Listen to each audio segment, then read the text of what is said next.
Барлықтарыңызға сәлем. Қазір сіздерге шаблонға қалай тіке жазамыз, жалпы приложениемен қалай жұмыс жасаймыз, сол туралы айтатын боламын. Ең бірінші Studio дейтін приложение жазып алыңыздар. Менде iPhone болғандықтан бізде PixArtқа қазақша шрифт орнату келмейді. Сол үшін студиямен жұмыс жасай берсеңіздер болады. Студия приложениесіне кіреміз, ортасында тұрған плюсикті басамыз, содан кейін мына сурет таңдаймыз. Соның ішіне мен уже шаблонды өзіме сохранить етіп қойдым. Міне сол суретті қазір таңдаймын. Размері осылай, дәл осылай оригинал деп тұрады. Төбесіндегі птичканы басасыздар. Міне осылай алдыңызға сурет шығады. Енді текстті таңдаймыз. Астынан санағанда екінші тұр. Мен өз ойымнан арайлым қыз сату деп ала қойдым.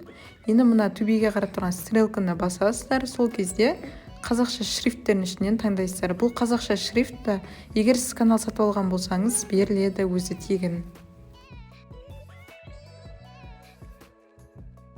Міне осылай размерін келтіріп аламыз. Содан кейін ең бастысы тіке жазу үшін мына шаблонның тіке сызығымен мына тексттің тікесінен тұрған сызықты бір-бірімен беттестіреміз, яғни тіп-тіке болып тұрады сол кезде. Осылай кішкене етіп ішіне кіргіземіз, сыйдыратындай етіп рамкаға. Содан кейін міне стиль дегенді таңдасаңыздар, ішінде space деп тұр ғой, сол жерде міне әріптердің арасын жақындаттырады, алыстаттырады, сондай функциясы. Одан кейін мына тұрған caps деген бұл шрифттардың барлығын бірде үлкен қылу, кішкентай қылу деген сияқтылары. Әрине бұның барлығы бізге қажет емес, тек X басып шағып қоямыз. Ал одан кейінгі функциясы бұл жазуды былай астыға қаратып дөңгелету, жоғары қаратып дөңгелету функциялары. Келесі бұл color, яғни түсі таңдау.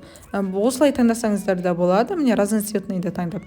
Немесе мына ең бірінші тұр ғой, соны бассаңыздар, кез келген осы шаблондағы кез келген түске қоя аласыздар. Бірақ бұның барлығы дәл қазіргі шаблонға қажет емес сияқты, меніңше қара түс әдемі анық көрініп тұр.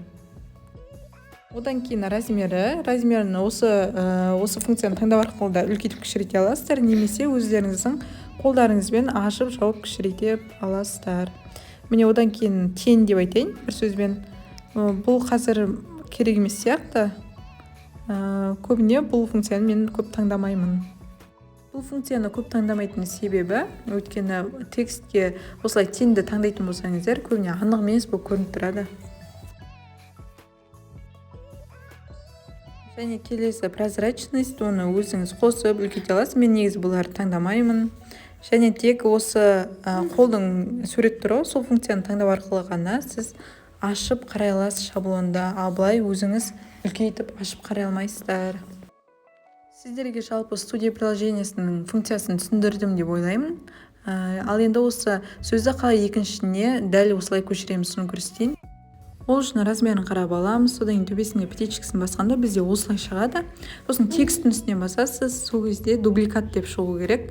Дубликатты таңдап, дәл осылай, жаңа айтқандай, беттестіріп, тіке етіп, рамканың ішіне орналастырамыз.